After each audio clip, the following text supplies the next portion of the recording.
Всем привет, с вами Сибирский Едок, и сегодня мы приготовим салат из арбуза. Нам понадобится мякоть арбуза, базилик и зернистый творог.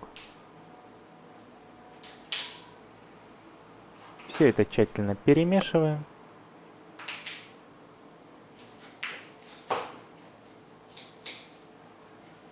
Хочу сказать вам, что данный салат крайне вкусный, а также очень полезный, несмотря на необычное сочетание продуктов.